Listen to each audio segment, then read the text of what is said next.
right, welcome everyone. Thanks for joining us tonight to learn from two of our OPPD board members. We're going to learn some good stuff. If you've never participated in an event with them, they're awesome people. While we wait for people to join in, I'm just going to talk a little bit about Conservation Nebraska and UNO. So Conservation Nebraska is a nonprofit that works throughout the state, and they host educational events about the environment, totally free to the public, and it's anywhere from Scottsbluff all the way to Omaha. So if you're in any areas, I know these webinars kind of make it a little more flexible, but it allows for us to teach all the way across the state about our different communities and what's going on locally. So of course, Omaha, one of our biggest things that we have right now is OPPD's zero emissions by 2050 goal. So that's what we'll be learning about today. Just so you all know, you are completely muted and we can't see you. So whatever you're doing, don't worry. A little bit of background about Janece and Eric. I'll start with Janece. She was elected to the board back in 2018. And before that, she was a career nurse and has been a retired Army colonel for some time. Is that right, Janece? Yep, that's correct. Amazing, amazing. And Eric was elected in January 2019. He's the president of Omaha Biofuels Co-op. Eric, I've been wanting to do an event with you about that for some time. It's so awesome. That's good. And he works as a natural resource planner with the Papillion, Missouri River Natural Resource District right now, drives an electric vehicle and is all in the know about those things. So if you have questions about that, Eric is your guy. All right. Okay, everybody, it looks like we're far enough in. We've got enough people. So whoever's ready, take it away. I guess I'm going to go first. And like Eric, I'm a solar owner and an EV owner. And so we do walk the walk as we are going on. I'm going to share my screen here so that you all can see some.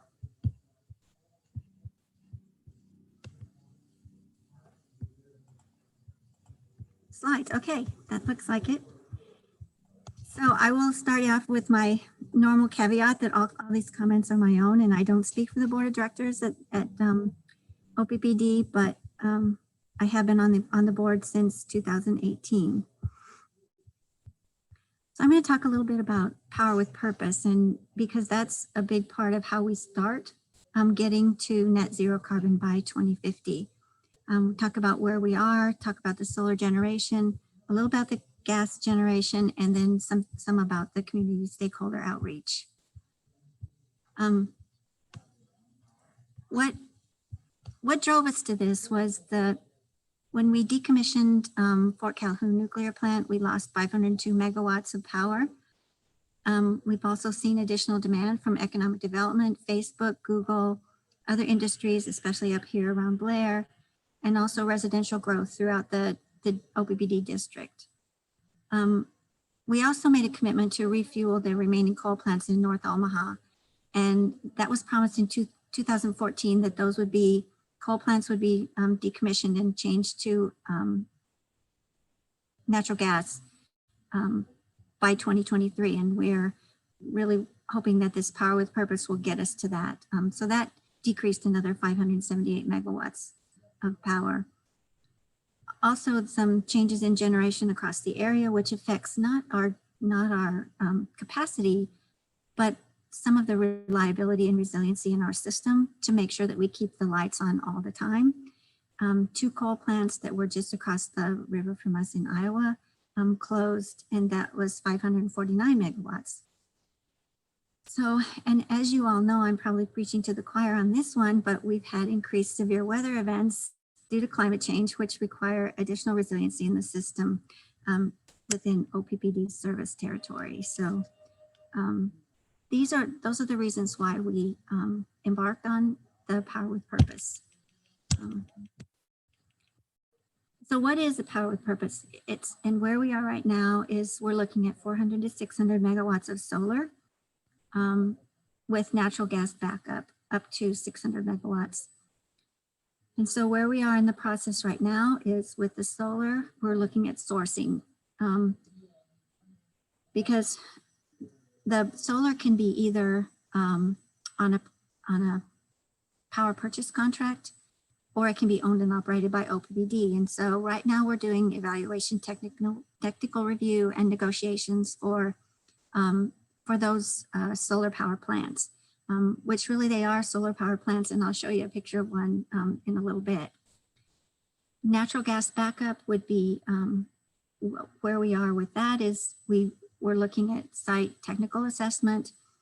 On Monday, the Power Review Board approved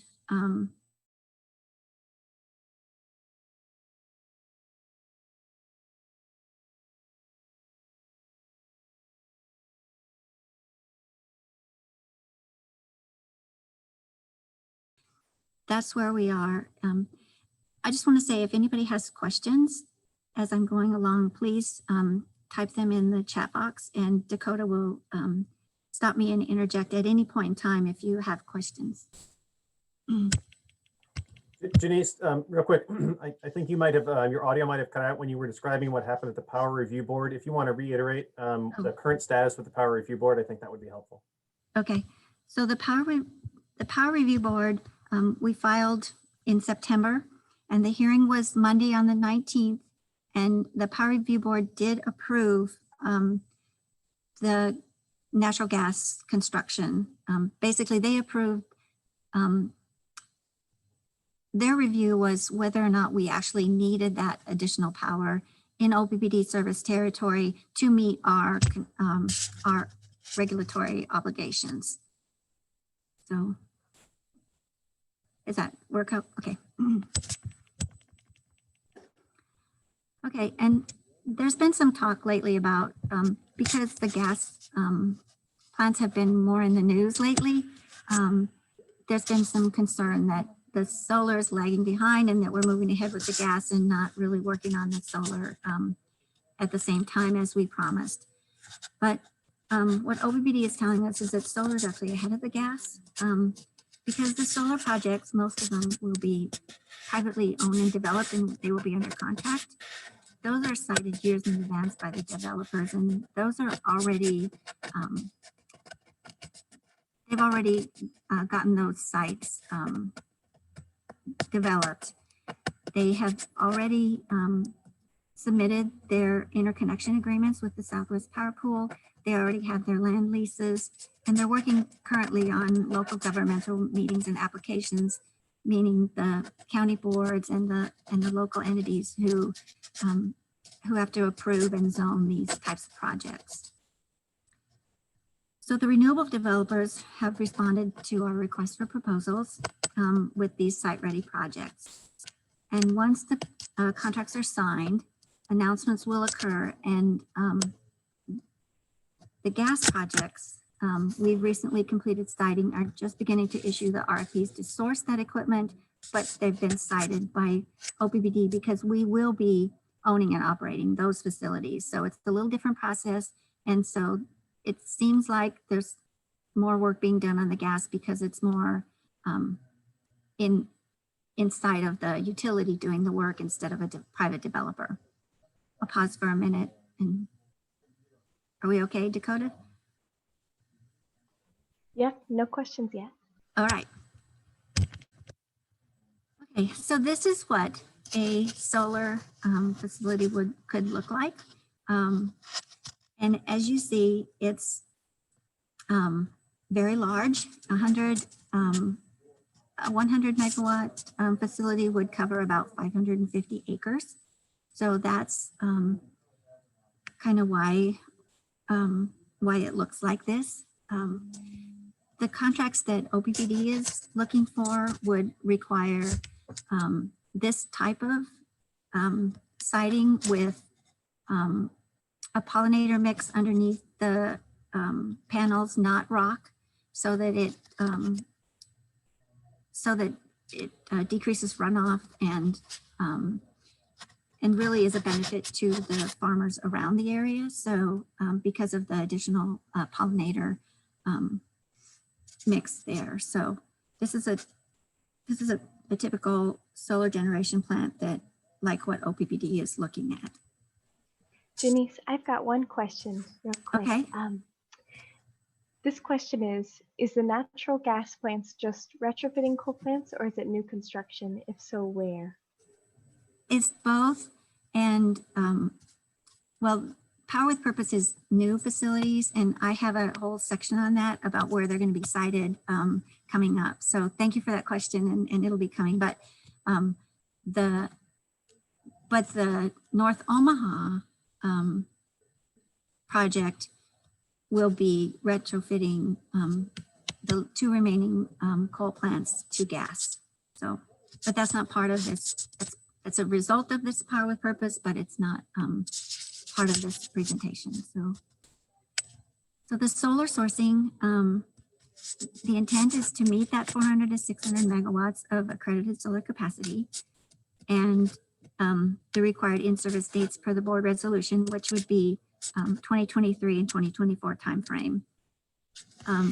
The first utility scale solar sourcing for this is the first utility scale solar sourcing for OPPD and Nebraska. So this will be the first facility, like what I showed you in the slide. This is the first facility in Nebraska of utility scale solar. And just because this is so complex, but some of the contracting had to do with meeting OPPD's unique Power with Purpose accreditation, resiliency, and reliability needs. So, and I can't guarantee that part of the contract would include battery storage, but the board has certainly urged our staff to make sure that the solar that we build would support battery storage in the future when that comes down in price and when it becomes available. So the request for proposals, we analyzed 71 proposals for the solar, and they've narrowed that down to 7 projects in or near the service territory. And you can see on this map, this is the service territory, and I've listed the developers, but more important is the counties where the solar will be located are starting from the top of our service territory, Burt and Washington County, Saunders County, which is on the west side, then Cass County just south of the Platte River there, in the middle of the OPPD territory, and then clear down in Nemaha County, which is down in the southeastern part of the district, and then Lancaster County, which is not in our service territory, but that one, that project is on a line that would feed directly to OPPD, and so it's still under consideration. So those are the areas, and part of the reason we picked these areas was because we wanted these, staff is telling us that they wanted these solar facilities to be located all across the district within close to our current transmission lines, and in areas where we could make sure that we're generating electricity in areas where we can provide additional reliability to those areas from the solar. So it just makes sense to sprinkle those all across the district. And then I'll talk about where the gas will be located in a few minutes. Any questions, Dakota? Nope, all good. Okay. So what's next on the solar? We'll continue our technical, commercial, and contract analysis of the projects. We're continuing our solar outreach and education. And one of the reasons why I'm up here at the Blair Library today is because the county commissioners were having a hearing on a project that's asking for a conditional use permit in Washington County. So OPPD staff is working with county leaders in Washington, Cass, Burt, Saunders, and Nemaha County. And Lancaster County already has a solar ordinance, so that makes it a lot easier. So all the updates on this solar as they come out will be updated on OPPDcommunityconnect.com. And OPPD is also working with employees and retirees living in the areas where all of these facilities will be located. The goal for the solar is to have the final projects ready to share by the end of 2020, which is coming up soon because we're all ready to be done with 2020.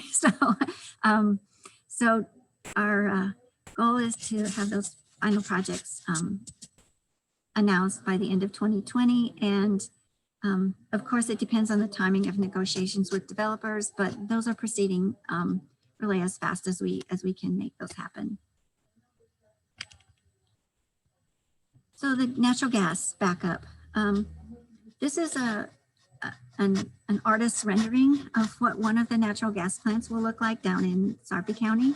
And with the, I mean, right now it's all agricultural land, but that's certainly an area of growth where Sarpy County and Papillion, where the plant is located, certainly plan for that to be developed to commercial and residential and industrial in the future. And so go to the next slide. The first site that we are looking at is down in Papillion. It's right by the county landfill between 156th and 168th Street. And this site will feature 2 simple cycle combustion turbines. And so that's that picture that I showed you earlier of the artist's rendering will be kind of what that looks like from the main road once it's built. So, and one of the reasons why we wanted one of these gas plants in Papillion is because of all the growth being developed down there. So we have Facebook and Google, and we have all the new residential areas that are being developed down in Sarpy County. And then also just today, the governor announced that Amazon's going to be building a distribution center right down there in Papillion. So that's hot off the press. They did a press conference just a few hours ago about Amazon. So this is a big growth area, and that's why we wanted to locate a gas plant in this area for meeting that demand in that growing area. So one of the things that's important about this is the simple cycle combustion turbine is it's a peaking plant. So it doesn't run all the time. It runs when demand is high. So like on hot summer afternoons, when everybody's got their air conditioners on, those are typically, or when another plant is offline for maintenance. So these, some types of gas plants, actually the gas plants in North Omaha, they take a while to ramp up and down because once they come up, they have to run for a while to make them most efficient. I'm not an engineer, Eric's an engineer, but this is my understanding. So these gas turbines ramp up in about 20 minutes is what they tell us. They're very efficient. They run as long as we need them, and then they can ramp back down. So the estimate is that they'll be running only about 10 to 15% of the time is all they'll ever be running, as opposed to a coal plant or one of the gas plants up in North Omaha that run for days at a time. So that's kind of the difference. The second site is up on 120th and Military Road. Up in Omaha, which is another rapidly developing area of Douglas County.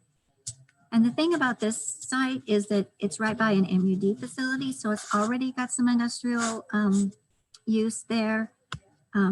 It's close to some residential areas, but the facility here would be reciprocating engines like what we have at the landfill up in Douglas County, where they take the methane from the landfill and use it for the reciprocating engines. So this is a little different type of an engine, and again, it ramps up quickly, because the wind and solar that we're bringing on are more intermittent, this will help us to meet demand when it's highest. And again, OPPD estimate that the facilities will operate only 10 to 15% of the time and only as needed. And one of the other reasons why we put, they wanted to put the site here is because there's already natural gas right there. The MUD facility is a natural gas condensing area, and same down in Sarpy County. It's really close to a natural gas line that's already existing, so we don't have to put in new long lines for natural gas. The thing with North Omaha is if we wanted to convert all 5 of those units to natural gas, we would have to put in a whole new line because there's not enough natural gas to that site right now to have all those, all 5 of those units on natural gas. So right now, 3 are on natural gas. Once we're done with the refitting of the 2 coal plants, we'll have, those 2 will be on natural gas and the other 3 will be decommissioned from what I understand. That was a lot. Any questions yet, Dakota? Yes, we have 2. Oh, Okay. 3 now. 4. I figured there'd be Alright. questions about the gas. They're popping up. The first one, are the solar sites all currently in commodity crops?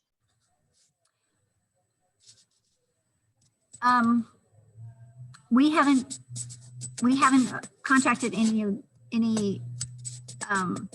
of the solar sites yet. So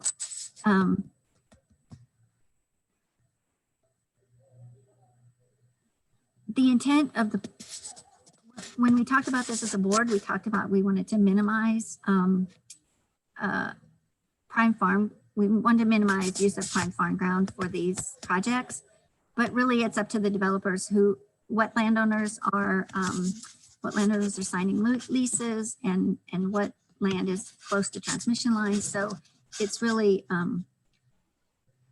not something that OPPD has control over right now, other than the fact that the board did say to our contracting staff that we preferred not to take prime farm ground out of commission, but it really is up to the developers at this point. Next question. I love that the pollinating gardens will go under. That's Right. awesome. So those will be more like, so anyone familiar with farming will know that there's a CRP program, and what they'll use is the CRP mix under those. So really it won't be any different than putting that land into CRP sector. Cool. That's That's- awesome. Yeah. The next one, what will happen to the land around the Fort Calhoun site? Will it or can it be restored to wet prairie and connected to the floodplain? Oh, the nuclear site, is that what they're talking about? I think so. I think they have to leave that site secured. Well, yeah, it's nuclear storage site, so it will be secured for a long time. So it's not, the current area, I think it's about 750 acres.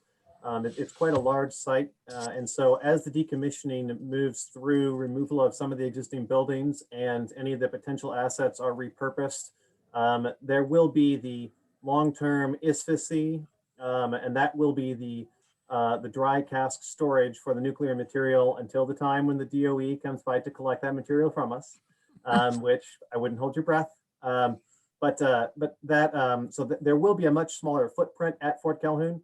And as decommissioning moves forward, our understanding is that there will be a decision made about what can happen to some of the existing buildings, what of the resources can be repurposed, and what the remaining acreage of the site can be turned over to. There are different options, and I think that decision has not yet been made. There's a lot of work to go in the removal of the radioactive material first, and then removal of the non-radioactive material from the site that no longer has any kind of a beneficial use. So I think the decommissioning process, Janece, is through 2024 or 2025 is the current timeline. And so the determination about the use of the Fort Calhoun site that is not part of the dry cask storage, I think will be sometime over the next couple of years, but there is not a determination made about that yet. Thank you, guys. Good to know. Other questions? Yeah, 2 more. Okay. So the next one is OPPD assessing brownfields for their potential of any of the solar siting? Brownfields. Oh, again, we aren't doing the siding work. The developers are doing the siding work. And so I can't say if any of those are on a brownfield site or not. Sorry, it was asked before you answered that. Yeah, that's fine. The next one, what is OPPD doing to proactively engage counties on solar permitting ahead of potential projects to avoid NIMBYism and project delays? Okay, so again, that's why we're here up in Washington County today, talking to their county commissioners about solar. And OPPD staff has already contacted all of the county clerks' offices and are starting to work with the county boards in providing education about these projects. They just announced which counties the projects are going to be in, or which projects are on the short list. They just announced that last week. So that's, they've just started working with the counties. And from what I can tell, from what I just heard at the Washington County one, everyone's done a good job of making sure that that our county supervisors are educated about solar and what the benefits are to the county as far as new tax base and income for the county. So I think that work is in progress, and we have a great staff at OPPD that does outreach to the counties and making sure that that they understand the issue before they have to approve these conditional use permits. Thanks, Janece. Okay, we're all good. for right Okay, now. so I think this is one of my last slides on the natural gas generation. Again, they're doing the technical assessments right now. Alta surveys, that's another engineering thing, but geotechnical noise measurements, because they want to make sure that there are mitigation measures taken for those people that live in the neighborhood, and also all the environmental studies that have to be done for when you're building a new natural gas plant. Down in Sarpy County, we've voluntarily submitted documentation to the City of Papillion Planning Department in support of the process, even though they didn't require it. So we're working with Papillion. And then again, the Power Review Board approved it, and then they're working on fuel supply vendor meetings. So that's where we're at with the gas plants. And then this is my last slide. Next steps into October 2021. We're going to continue to reach out to stakeholders, like I said, residents, elected officials, and community leaders. We're talking with them about both the solar and the gas. We've done 2 meetings with one with Sarpy County folks and one up at the military site. And those meeting recordings are at this website on OPPD Community Connect. And we're just waiting for the solar locations announcements, and we're doing education and outreach on those. And then in 2021, we'll have meetings around design and construction. So for both the solar and the gas. So if you're interested, follow OPPD on Twitter, Facebook, and LinkedIn, and then you'll get all the most recent information. OPPDcommunityconnect.com and OPPD The Wire.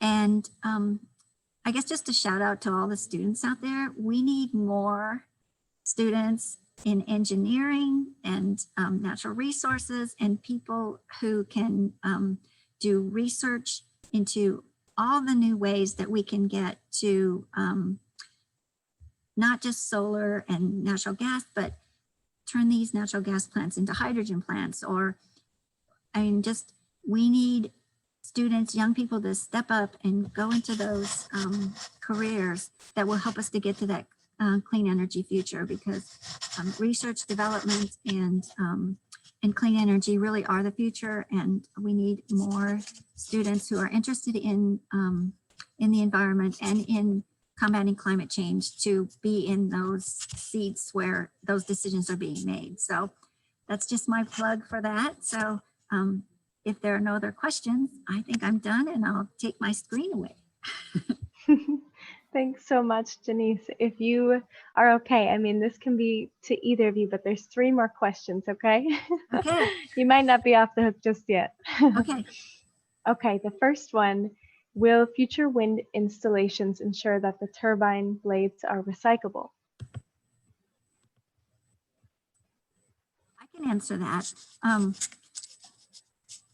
Yeah, that's been a lot in the news lately. There are 2 wind turbine recycling plants currently being built, one in Texas and one in Iowa, partly because those are like areas where there's primarily wind turbines are being built. So that process and technology is just kind of starting. And so, yes, in the future, more turbines will be recycled and less will go to the landfill. So. Awesome. That's Okay, so there. good to Now I hear. stopped my share. I was trying to find the button to stop my screen sharing. Hidden. Awesome. The next one is questioning natural gas versus biogas. Does OPPD prefer to use natural gas rather than biogas? So we use Eric, you can help with that. Biogas is what we use up at the landfill up in Douglas County, right?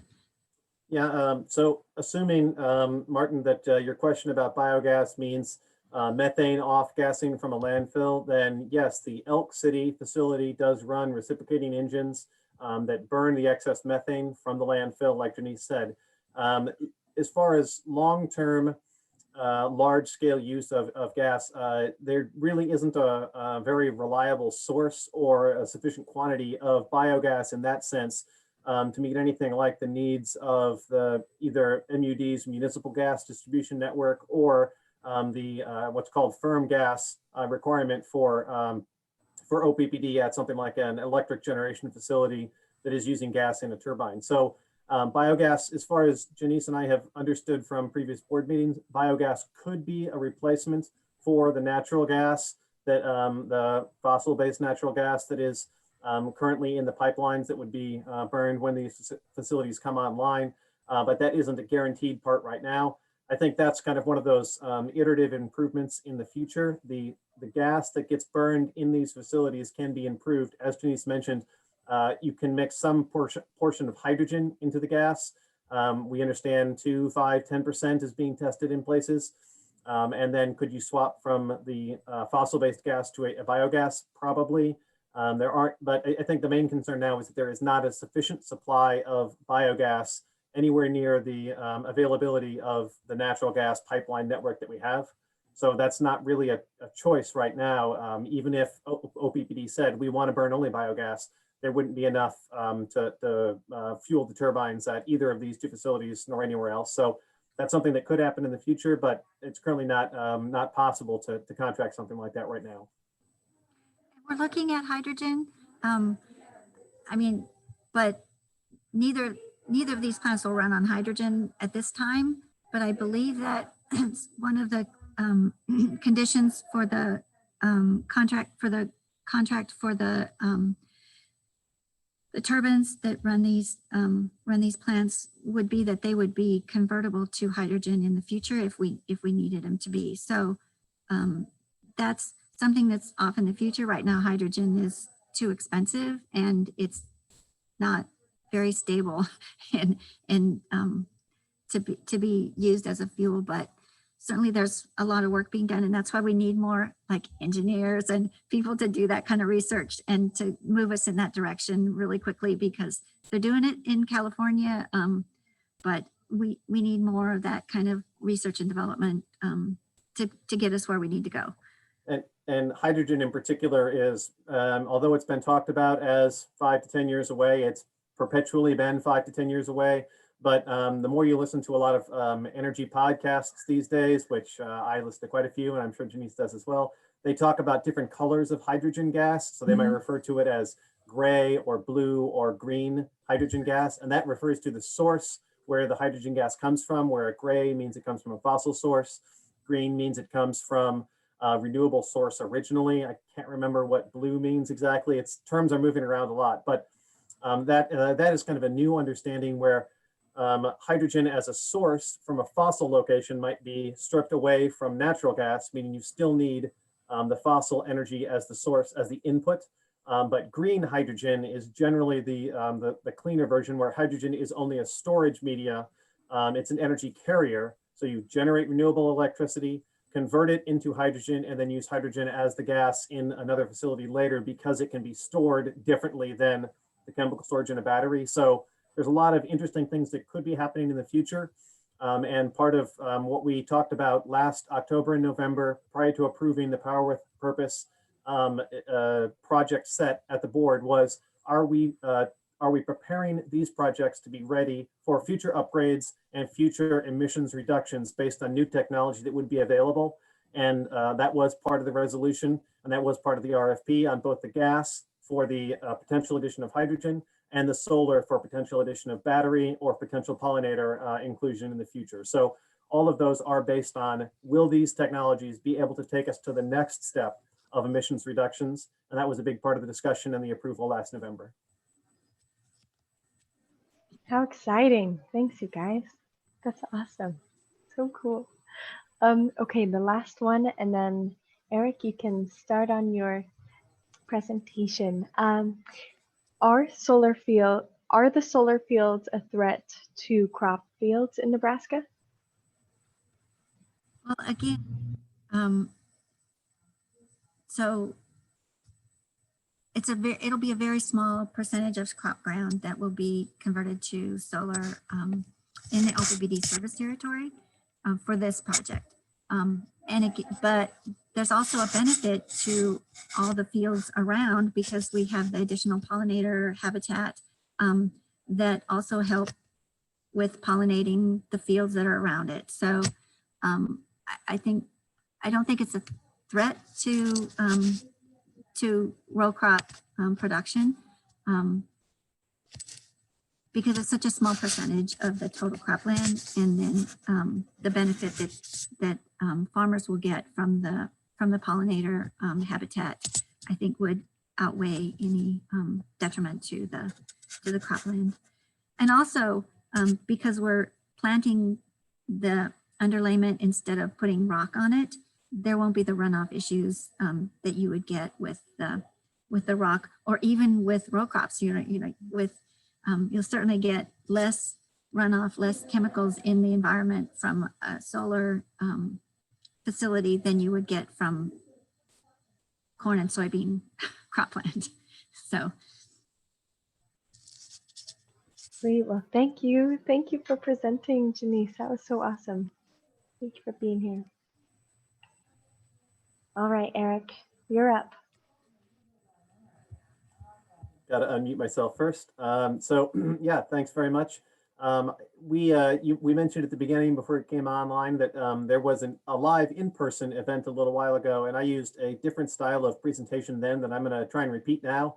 Rather than a slide presentation, I've got a number of tabs open in another browser, and I do this because since we are virtual, we can use virtual resources, and they are interactive for me now, but I also plan to send a list of all the resources that I'm referencing here to Dakota, and hopefully she can distribute that through maybe a follow-up email or through some other channel so that everyone can see all of these different references as we look through them. And then if you'd like more information, it'll be on the screen now, but you don't have to feel like you need to write anything down now. You can always go back to this information from the summary that will be provided later, or you can always email me and I'll have a list of everything. So that said, I'm also going to share my screen here.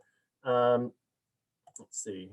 And now I think you should be able to see my browser, which has an OPPD quick facts page pulled up. And this is the same image that Janece used in kind of the beginning of her presentation. This is easy to find on OPPD's website, but it's some great summary information about OPPD in general.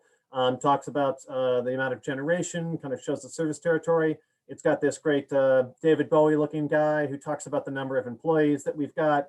It talks about some of the pricing information.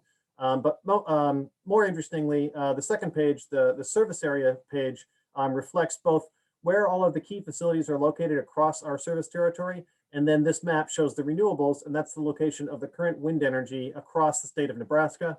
And so this is really helpful if you're curious about where some of the facilities that we talk about are currently located. So when we talk about the Sarpy or Cass County gas turbines, or some of the other resources down in Nebraska City, or up through Washington County, this map is a great resource. And so I'd recommend checking that out. And again, this is available easily on OPPD's website. It's the quick facts page. So the discussion tonight, I think that I also assume that we're all generally on the same page about some of the background information, but I'm going to go ahead and move through some of the factual stuff that climate change is happening. It is caused largely by human emissions of greenhouse gases, and the consequences will be severe and disproportionately felt by frontline communities, usually those who have had the least cause of the changes that we will be experiencing. And those conclusions have been verified again and again and again over my entire life since presentation to NASA in 1986. I literally do not remember a time when climate change was not the scientific factual information baseline around which we should base other policy. So there's a lot of good reference material that I think is important that we use as inputs when OPPD makes decisions about actions that we're taking in the future. I need to be careful and follow Janece's example. While some of the information I present tonight is factual and refers to things that are official policy from OPPD, any opinions I express or views that are not officially approved by OPPD, those are my own only, and I do not speak for any other board members or for the organization. Just need to make sure that that's clear up front. So some of that background information regarding climate change, I hope that in the near future that will become an officially understood and verified part of the values within our organization, that we recognize climate change and that we know that the factual information is the basis for our policymaking decisions. So one of the key references is the Climate Change Implications for Nebraska study from UNL in 2017. If you're not familiar with this, I'd strongly recommend it. It has a number of different background fields. It is probably the definitive resource for people in Nebraska. As we look to other places, this is the United States Chamber of Commerce. They are probably not always known to be the most progressive and environmentally sensitive organization, but if you find their approach to climate change page and scroll down to the bottom, you can very clearly see that their official position is that inaction on climate change is not an option. I think they recognize that the economic impacts of climate change are real and that the consequences of inaction will be dramatically more serious than the potential costs of making changes and improvements, both within our energy infrastructure and then the benefits that we will see in other areas, co-benefits or reduction of consequences, spin out consequences and externalities. So I think that the Chamber of Commerce saying that inaction on climate is not an option, I think that's a pretty clear statement that that we need to be moving forward with our policy, both at OPPD and across the country and around the world. Next, the United States Department of Agriculture, climate indicators for agriculture. Again, in Nebraska, I assume this is not news to anyone, but this is a great reference for what the potential consequences will be from the climate change that, again, scientifically verified, and we know that it will be happening. The only decisions we have to make now are how can we reduce the impacts that we might potentially cause in the future, and what should we do to adapt to the changes that we know are already built in from decisions that were made in the past. So again, this is a great resource. I think this is something that people should check out. I'm going to close some of these things to keep it a little less busy. From a public health perspective, I think we've all gotten a very serious lesson in public health and awareness over the course of this year. So the health consequences from climate change, again, will be severe. And I think this 40-page document from the CDC, another well-known, well-respected, well-researched organization, lays out, again, what some of those side consequences of climate change will be and gives some background for why we need to take action. American Meteorological Society, State of the Climate, there's more than enough of this information. These are just some of the key documents from organizations who have put countless hours into the research. And again, I'm sure you're all familiar, but these are some of the things that I think build the background of the policy decisions that OPPD will continue to make in the future. We have begun the decarbonization investigation that was approved. Well, it was first announced in June of 2019. That was reaffirmed through the 5 presentations that through the next 5 months. When we made a net zero carbon goal, that was a clear indication that moving forward on decarbonization was the baseline for the organization. But I still think that there is more room for clarification of the specific reasons why carbon emissions are a key part of the discussion, and the connection between carbon, the reduction in carbon, and the consequences that come from that, namely climate change. So that's something that's a priority for me, and I'll be working to talk with other board members about how we can clarify more officially and solidify the relationship between decarbonization and the climate change that would be associated with that. As we look around, there's lots of information about people wanting to see more action here. Study from the Pew Research Center that 2/3 of Americans think the government should do more on climate. Nebraska is the only all public power state. And so officially, public power utilities are government agencies. That's why we have elections. That's why Janece and Amanda and I joined the board in January of 2019. And there are 3 seats up for election right now. 2 of those only have 1 candidate, but if you live in subdivision 3 in Bellevue, you get a chance to participate in the electoral part of our public power agency. And I strongly encourage you to read about the 2 candidates and get engaged, because again, OPPD is a government agency sanctioned by the state of Nebraska to carry out official action for the benefit of our customer owners. So we are as government as you get, publicly elected accountability for the benefit of the people across the district or the service territory.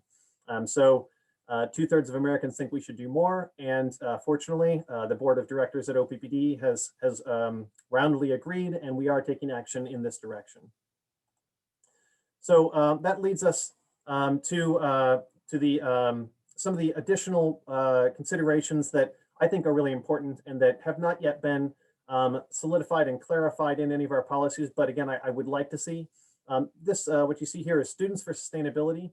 And when we talk about climate change in the future, I think that recognizing that as I am, I like to pretend like I'm relatively young. I'm not quite as young as I used to be. I have 1 more year of official eligibility for young professional type things, but then I will just be a regular professional. So it's really the students and the other young activists who have been so vocal and so engaged and so passionate about action on climate. Those are the ones who we really need to listen to, because as the saying goes, we don't just inherit the planet from our elders, but we leave it for our children. And so we need to remember that there are dozens, hundreds, thousands of students, even within OPPD's territory and here in Omaha, that want us to take action specifically on climate. Students for Sustainability organized the climate strike last year, which I think 4 of the OPPD board members attended. They hosted another event a few weeks ago. It was a little more challenging to do an in-person event given the public health considerations, but they're a great local organization really pushing for action on climate, and specifically a state of Nebraska level climate action plan to reach the carbon reduction goals that we know are scientifically necessary. Other organizations that focus on some of the values that I would like to see incorporated into our policy would include the Climate Justice Alliance. And specifically, I think it's important that we recognize that we need to shift toward a regenerative economy based on principles that protect workers, communities, and the rights of nature, and the rights of future generations. And I'm very fortunate to now be on the board with someone who was my mentor, Rick Yoder, taught a graduate level class at UNO about a decade ago. And I, in that class, studied the definition of sustainability from the Brundtland Commission. And so the idea that we are taking care of the resources we have and leaving a healthy planet so that others can meet their own needs in the future, that's very much enshrined in sustainability and environmental policy best practice, again, over the last few decades. But I think that there are additional values that have to date not been recognized, that have covered these types of policies and these types of ideas for hundreds and thousands of years.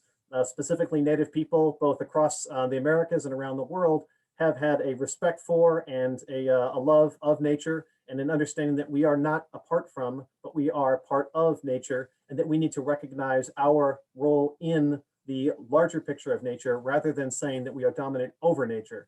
So the idea that we need to move toward a regenerative style of an economy rather than an extractive economy, that's very important to me.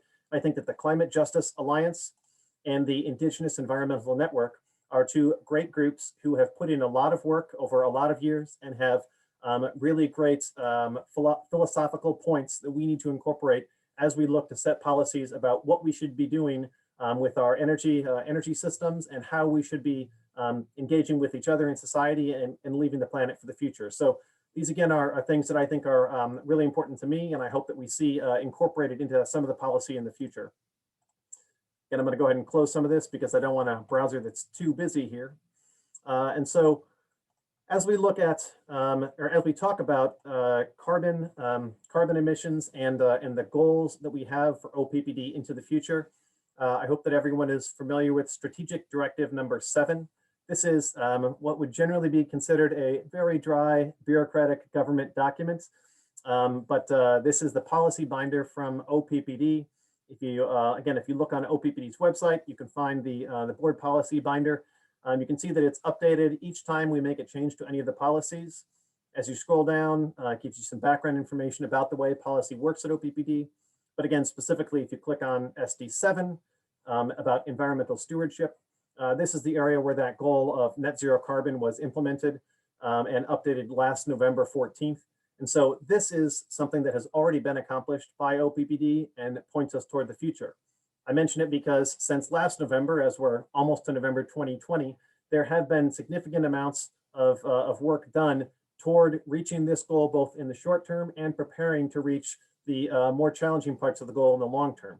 And as Janece gave such a great presentation about power with purpose, that is the first implementation of what it means to be moving toward a zero carbon utility by 2050, as SD7 states. So the solar will provide a huge amount of new energy onto the system, and the gas will provide some of the intermittency backup that we need in order to both allow the solar to be brought onto the system, but also to take the coal out of North Omaha, which is critically important to me, and I know a lot of other people, since the North Omaha station is in subdivision 6 that I represent. So there have been discussions recently about saying decarbonization and net zero carbon goal. And I think the timing on the update of the goal and the work that was being done on Power with Purpose were very close. But I do believe that what was approved by the board under Power with Purpose was an important first step toward achieving this long-term goal and allows us to take big steps in decarbonization, specifically closing the last 2 coal burners at North Omaha by 2023, which is one of the absolute driving focuses of my work on the board of directors, is meeting the obligation that OPPD has to the people in subdivision 6 of seeing the coal removed from North Omaha, as has been promised and reaffirmed by the board several times in the past. I think Power with Purpose, one of the premier accomplishments is allowing that to actually be completed. And so I'm really looking forward to seeing the solar come online, seeing the gas assets replace some of the older assets that are no longer as efficient as we need, and can help us prepare for even more decarbonization into the future. So SD7, again, is something that we have already accomplished. It outlines where we are going as we move forward from the work that's already going on. If you're talking about carbon objectives, I think that most people in the industry would tell you that the very first step you should take is efficiency. You don't want to generate lots of additional new energy if you can reduce the amount that you're consuming instead. So I'd refer you to the Department of Energy. They have lots of great resources. I spent about 3.5 years doing technical program development at the city of Omaha, and we were very well aware that the best policy is efficiency first, and then generate the energy you need from a clean source after you've already reduced either the energy that you just don't need to use in the first place, or energy that's being used inefficiently. I think a great example of this is the electrification of transportation. A standard combustion engine, an ICE, an internal combustion engine, might get around 40 miles per gallon, but only about 1/3 of the energy in a gallon of gasoline achieves the desired outcome of moving the person inside the vehicle down the road. Actually moves a 3,000 pounds of car and the person. So there still seems like some work for efficiency improvements there, biking, walking, all those kinds of things. But for automobile transportation, about 1/3 of the energy moves the vehicle down the road. 1/3 is heat out of the radiator. 1/3 is heat out of the tailpipe.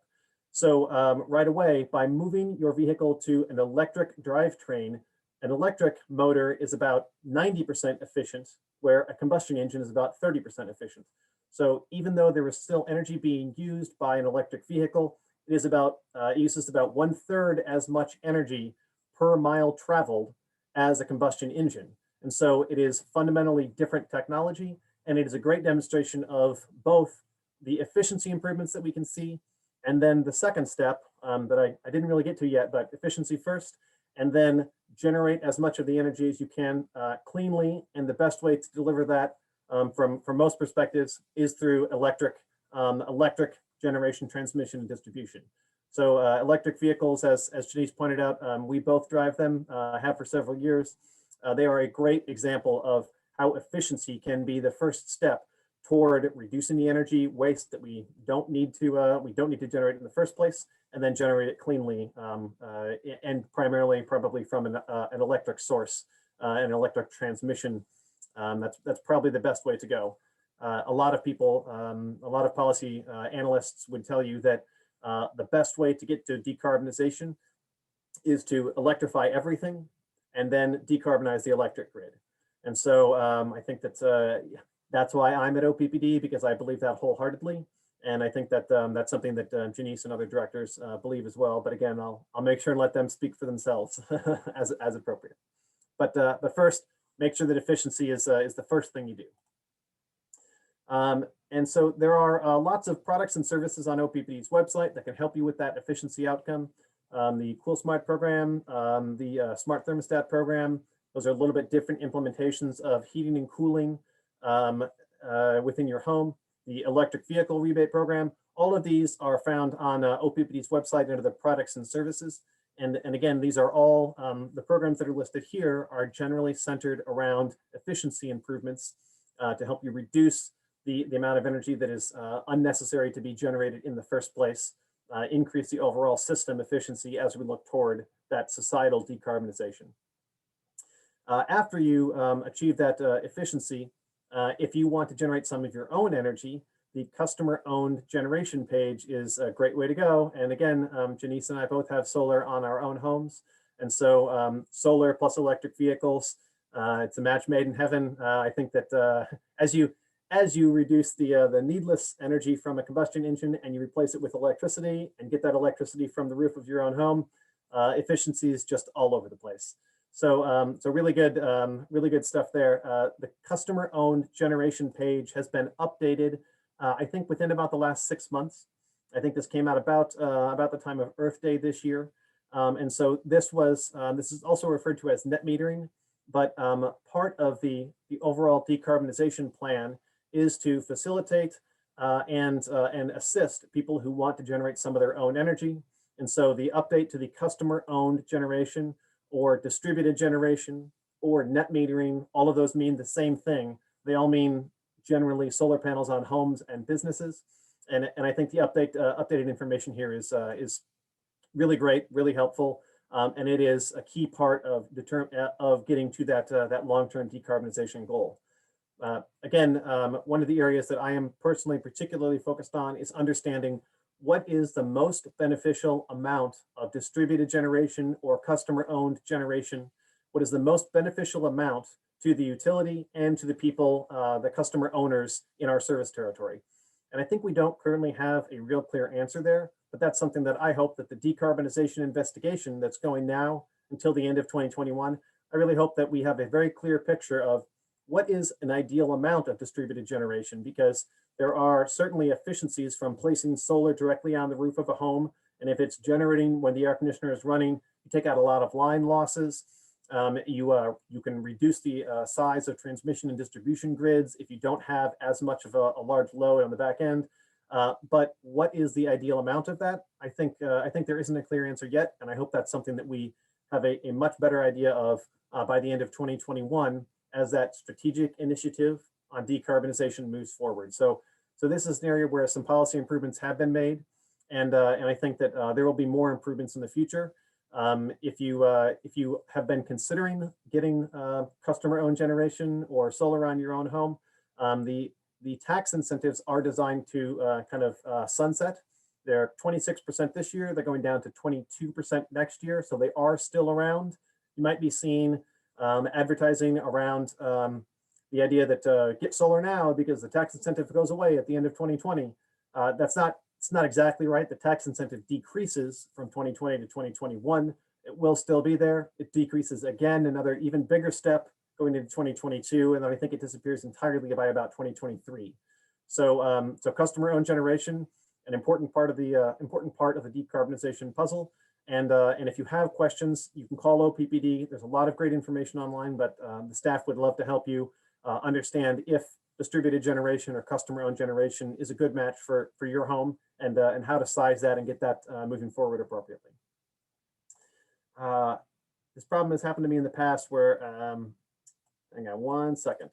I've got some little, let's see, my tabs in my browser are bouncing over the tools for the webinar. So I'm going to move that a little bit. Okay, and now we can move on. Sorry about that. Dakota, I have seen some little bouncing messages. Do we have any questions that were specifically related to things that have just happened, that I've just talked about, that we should answer now? Not yet. Okay, great. This is, I mentioned the strategic initiative around decarbonization, and I would imagine if you're on this webinar tonight or at this meeting tonight, you're probably familiar, but this presentation about pathways to decarbonization, this was kind of the most comprehensive presentation of the overall effort that OPPD is undertaking. You'll notice this is from May of 2020. So the work has been ongoing since this was given, but this presentation in particular does a great job of breaking down different areas on the decarb process. Decarb meaning decarbonization, but that word is used so often at OPPD these days that we need an abbreviation, which I'm very glad to hear. So decarb, the decarb team, that all means the Decarbonization Strategic Initiative. And so this presentation again talks about kind of some of the background information, what the objectives are, and then it talks about each of the different areas, the energy portfolio, kind of where we might be going with our energy portfolio, the personnel who are involved, internal operations, meaning carbon emissions that come from the operations of OPPD rather than the generation of electricity that we're sending out. A little more information there. Customer-facing policies and programs, and then the community focus from the decarbonization. And like I said, there has been some updates. So I don't think Russ is not still leading the community part. There is a new leader on this particular part of the strategic initiative.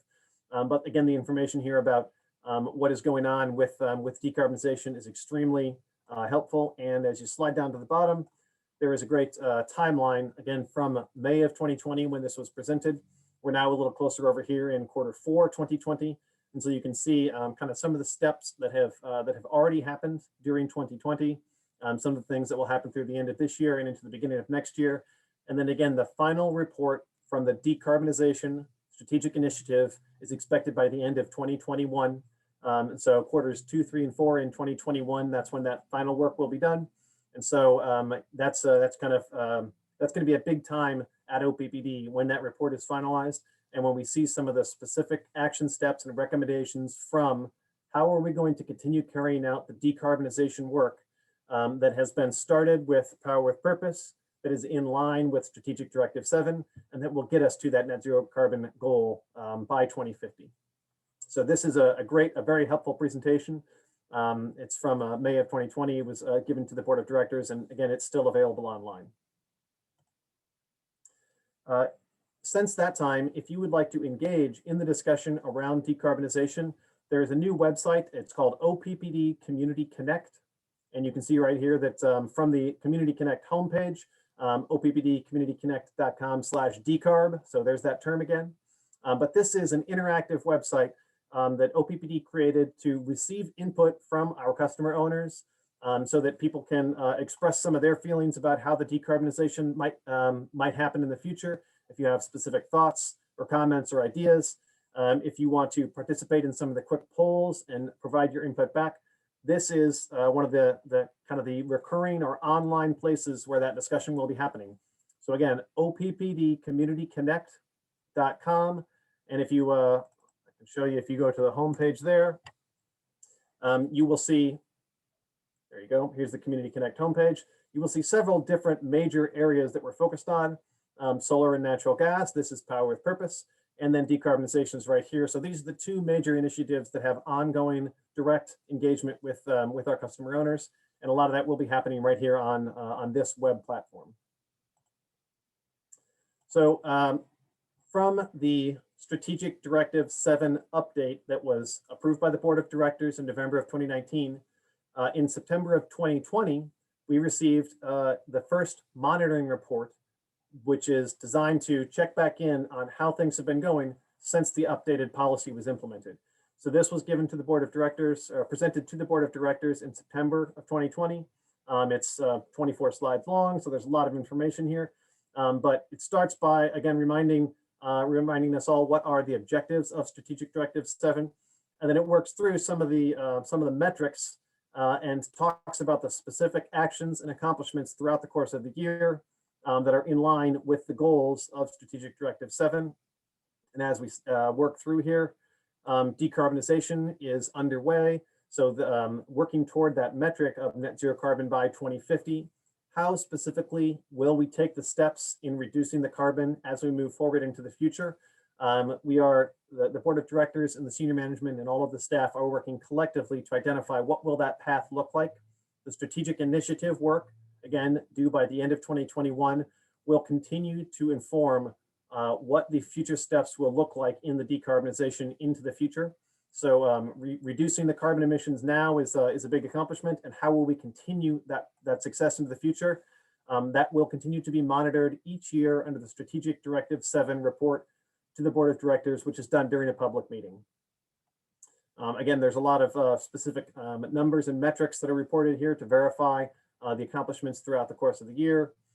Some highlights of the electric vehicle incentive program. Let's see.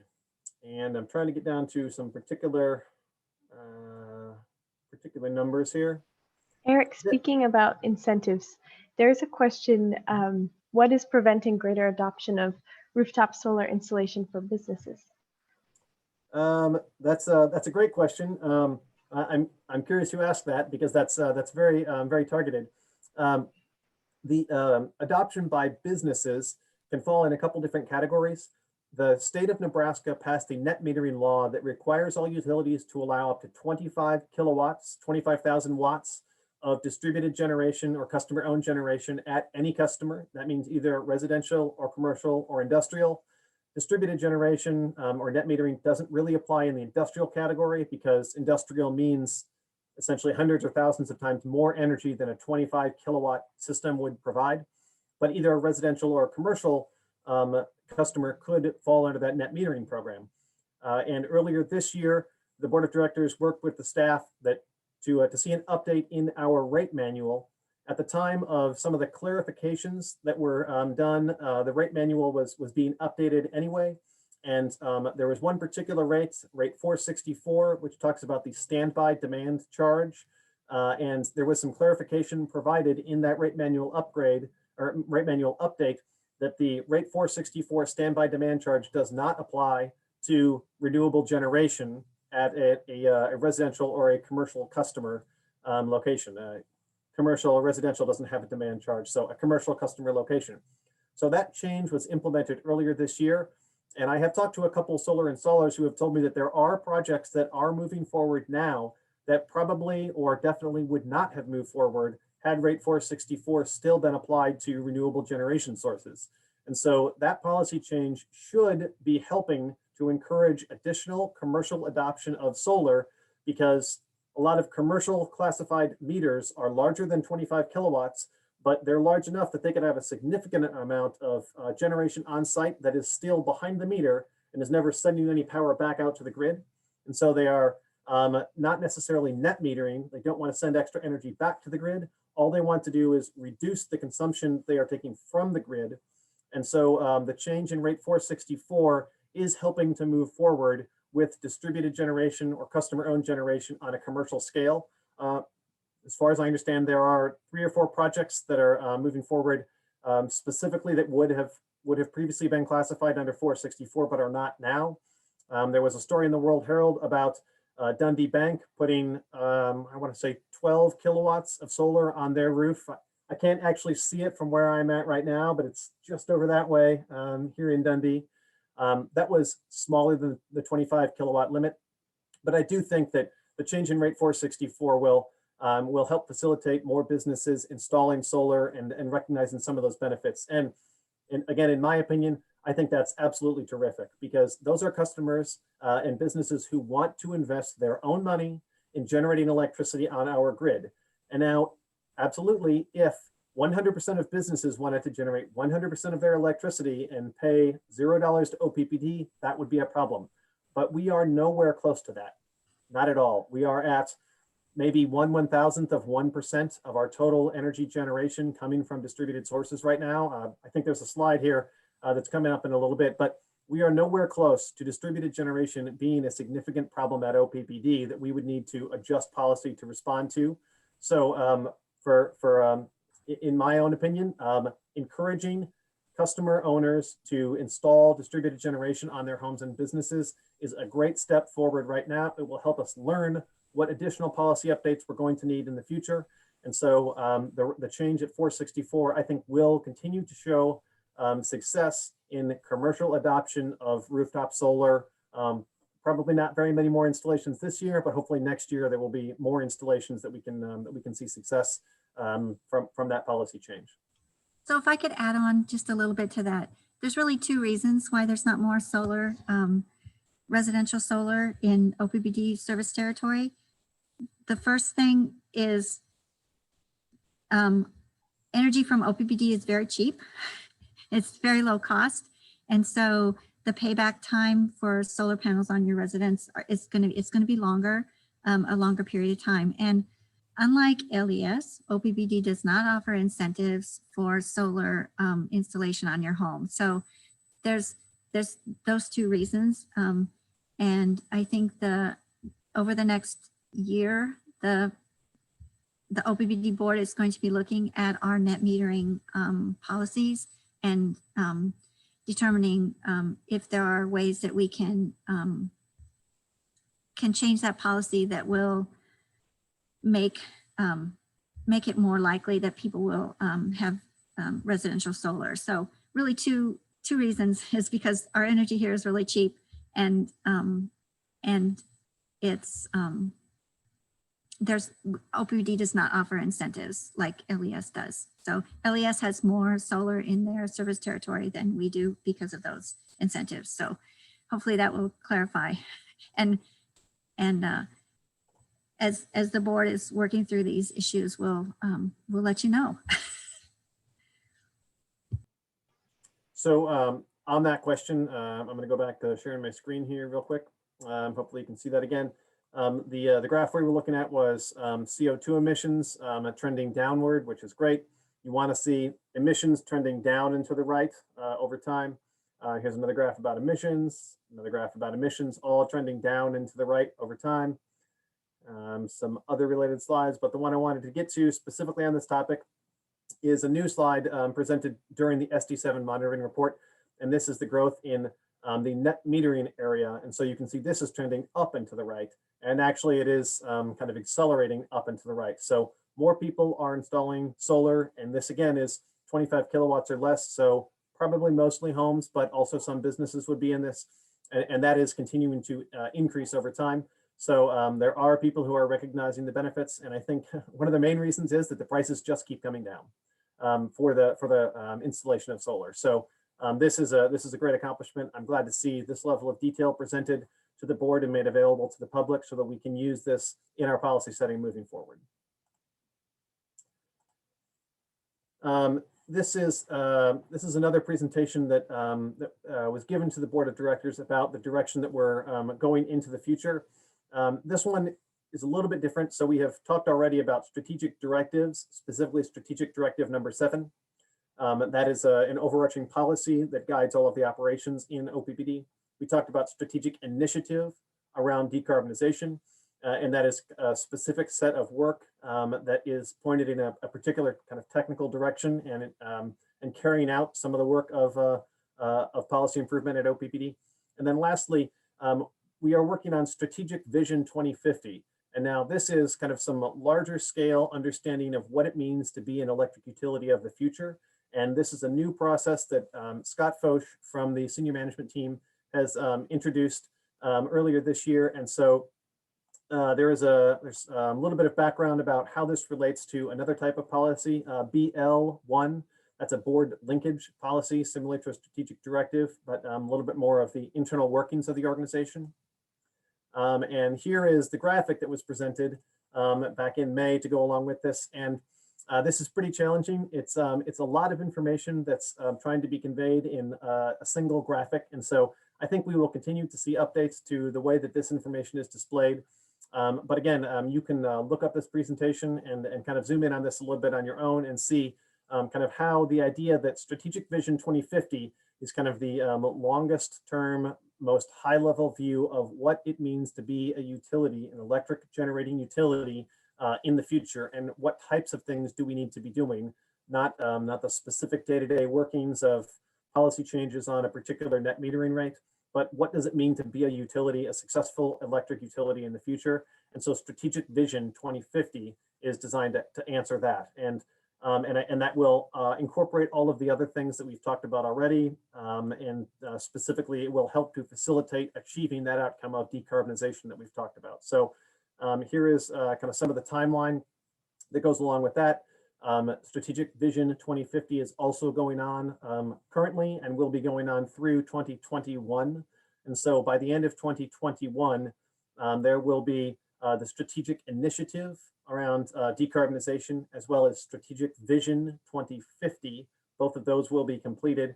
And then we'll talk about a third one, the Integrated Resource Plan. So 2021 is going to be an incredibly big year for long-term planning as to how we're going to achieve that decarbonization outcome. And I mentioned the idea of an Integrated Resource Plan. That was something that came up during the annual board policy workshop. This is another link on the OPPD website, probably something that you wouldn't know to look for unless you already knew exactly what it was and where it was. But if you search OPPD board policy workshop, you would get there. But there are videos of the entire, I'm going to say 4-hour afternoon workshops that we did on 2 different afternoons. And then there's some description of what happened at that workshop. But this was the entire board of directors working with senior management to identify what types of policy updates do we need in the future. And as we talk about where we're going and how we're going to achieve some of those strategic directive metrics like net zero carbon, Strategic Directive 9 is around resource planning. And resource planning is a key part of how we determine what types of new generation we will have. And so the energy portfolio page, again, kind of a difficult place to get to if you don't already know where it is, but it talks about the Integrated Resource Plan, or the IRP. And that's a term that you might have heard in 2016. That was the last time that OPPD went through an integrated resource planning process. We had done other types of resource planning on an ongoing basis. There is an entire office that does resource planning at OPPD all the time. But the Integrated Resource Plan is a specific document that's done about every 5 years or sooner. The last one was completed in February of 2017. There's a link here that goes to the Integrated Resource Plan. And so I mentioned that because Strategic Directive 9 about resource planning would, in theory, govern how resource planning activities are carried out. And this was something that was discussed in pretty great length at the board policy workshop, that we know we are going into an integrated resource planning process in 2021, and Strategic Directive 9 guides how that integrated resource planning, or IRP, how that activity will be carried out.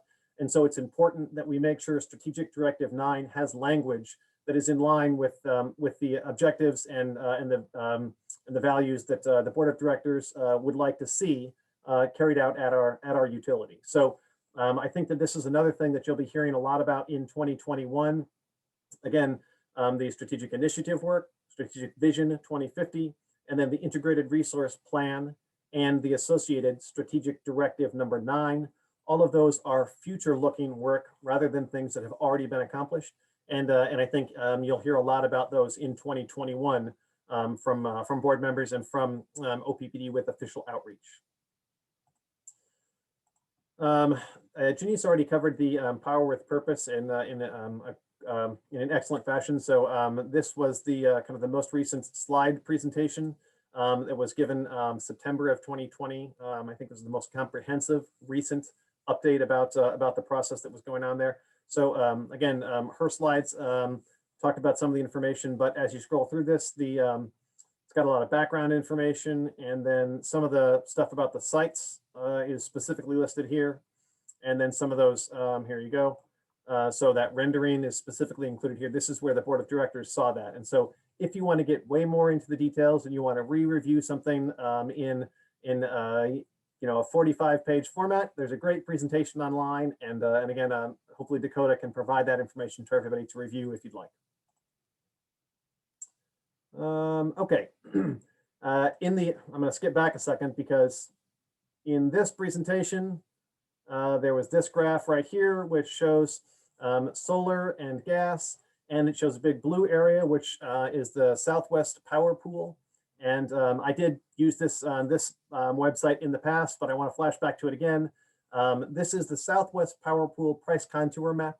And so as we talk about new resources that we're bringing online, they will be integrated, or they will be incorporated into the entire power pool, which is connected by different transmission lines, which you can see here. This is a live view, live to I think about a 5-minute increment. And so cooler and darker temperatures are lower prices, meaning that there's probably more energy available and less demand. Warmer temperatures indicate, warmer colors indicate higher consumption or higher prices. And so this is just a really interesting view of what's going on across the power pool. And it gives another good reminder that the resources that we bring online in the eastern part of Nebraska, right over here, all of those resources will be connected to a much wider grid, primarily to the west of us, but through some interconnects to the east as well, into Iowa and into MISO, the other regional transmission organization.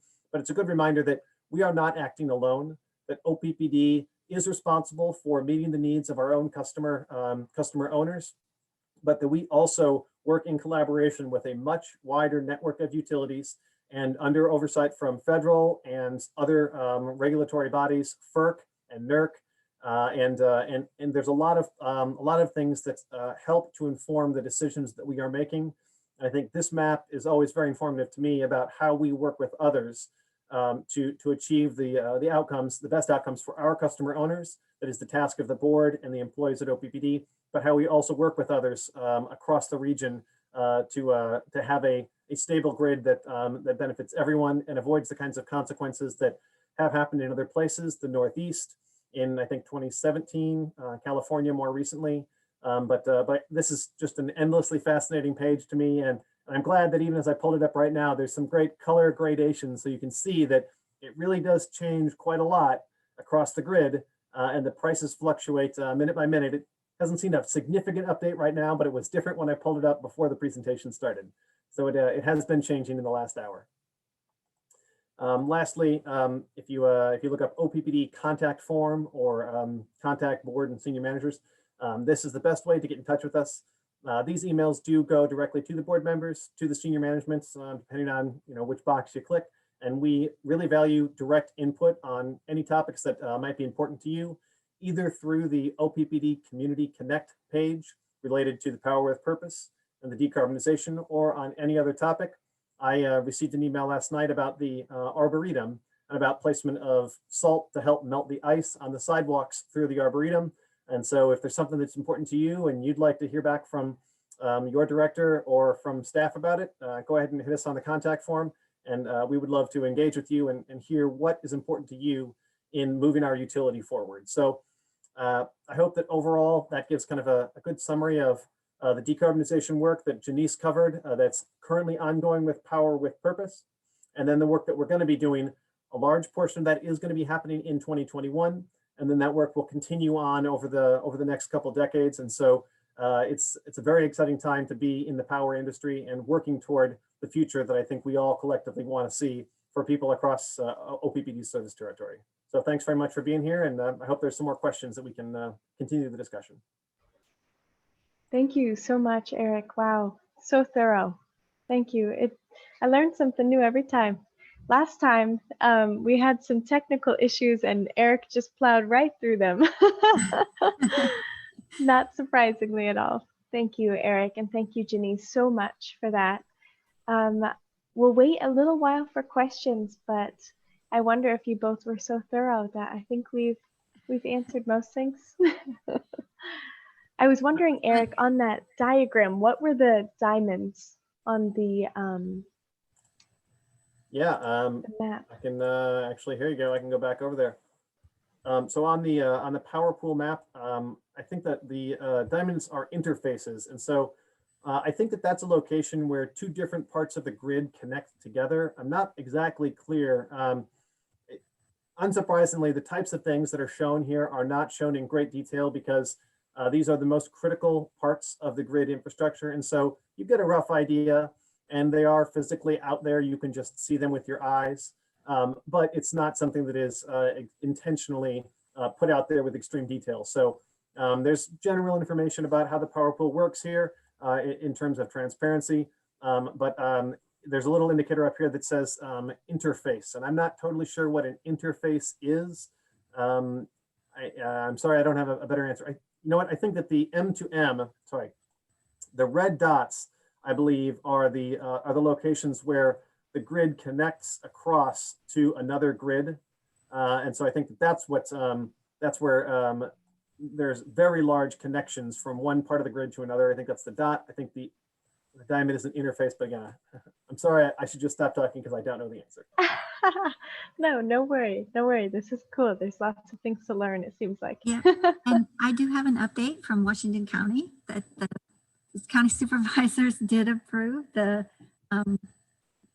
permit for the solar facility in Washington County 7-0. So that's great to hear. There's a lot of great solar work happening in a lot of places, and so glad to hear that Washington County is approving clean energy resources in their community.